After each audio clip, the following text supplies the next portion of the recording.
Tendance, mon ami, chaque soir en ouverture de Smart Bourse, Pauline Gratel est avec nous et vous apporte les infos clés du jour sur les marchés. Bonsoir Pauline. Bonsoir. Comme à son habitude, Donald Trump souffle le chaud et le froid sur les Oui. marchés. D'abord, un rapide rappel des faits. Hier soir, après son discours à Davos, Donald Trump annonçait avoir eu une discussion avec le secrétaire général de l'OTAN, discussion qui a débouché sur un cadre pour un futur accord autour du Groenland. Sans plus de détails, les États-Unis et le Danemark prévoient en effet de renégocier l'accord de défense signé en 1951 concernant le Groenland. Bon, ce qui permet au marché d'être soulagé aujourd'hui. Oui, parce que dans la foulée de ces annonces, Donald Trump a aussi renoncé à ses menaces de tarifs au 1er février. Ainsi, l'heure est au rebond pour les indices actions mondiaux. Aux États-Unis, les indices sont ouverts en hausse de 1% environ.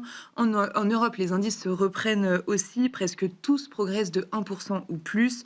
En France, le CAC 40 évolue autour de 8200 points, en hausse de plus de 1%. Les indices asiatiques ont également clôturé en hausse. Bon, et puis aux États-Unis, un peu de macroéconomie quand même au programme, Pauline.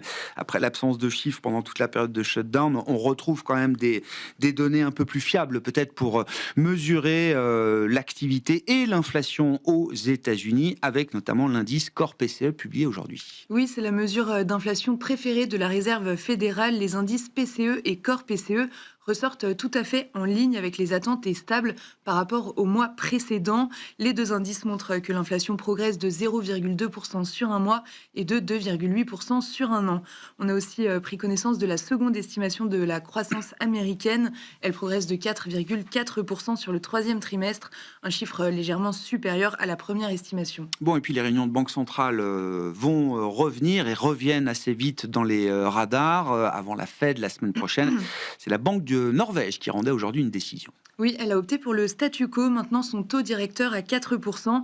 La Banque de Norvège a entamé un cycle de baisse des taux en juin, avec une baisse supplémentaire en septembre, mais ne semble pas pressée de poursuivre. Elle anticipe toujours une ou deux baisses cette année, avec comme objectif de ramener les taux à 3% en 2028. Qu'en est-il des marchés obligataires qui ont été particulièrement secoués ces 2 derniers jours? Le rendement américain à 10 ans s'établit autour de 4,25% aujourd'hui. Le rendement allemand de même échéance autour de 2,90%. Au Japon, les taux longs poursuivent leur détente avec un 10 ans autour de 2,25%. Le rendement à 20 ans cède encore 10 points de base au cours de la séance. Sur le marché d'échange, le dollar reste stable avec un euro-dollar autour de 1,17.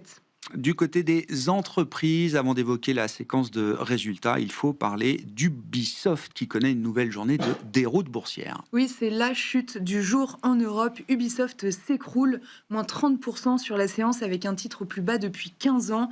L'éditeur français de jeux vidéo a annoncé une réorganisation massive, l'annulation du développement de 6 jeux, le report de la sortie de 7 autres et un nouveau plan d'économie. L'impact sera lourd, jusqu'à 1 milliard d'euros de pertes opérationnelles. Deux grandes entreprises américaines aujourd'hui à l'honneur avec leur publication, celle de Procter & Gamble et GE Aerospace. Le chiffre d'affaires de Procter est inférieur aux attentes à cause de la faiblesse des dépenses aux États-Unis.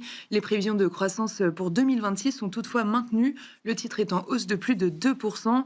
GE Aerospace, de son côté, dépasse facilement les attentes avec un chiffre d'affaires en hausse de 20% sur un an et un bénéfice net de 2,5 milliards de dollars sur le quatrième trimestre. Le titre dévisse de 6% à l'ouverture. Et puis on retiendra aujourd'hui la hausse du titre Alibaba qui progressait de 5%. Oui, après avoir déjà gagné 4% hier, selon Bloomberg, le groupe envisagerait une introduction en bourse de sa division de fabrication de semi-conducteurs. Avant l'IPO, l'idée serait de restructurer cette activité en une unité détenue en partie par les salariés. Quel sera le programme à l'agenda demain pour les investisseurs, Pauline? Les investisseurs arbitreront demain les résultats de Intel publiés ce soir après la clôture des marchés. Côté macro, les PMI préliminaires américains et pour la zone euro du mois de janvier sont attendus. Tendance, mon ami, chaque soir en ouverture de Smart Bourse, Pauline Gratel vous apporte les infos clés du jour sur les marchés.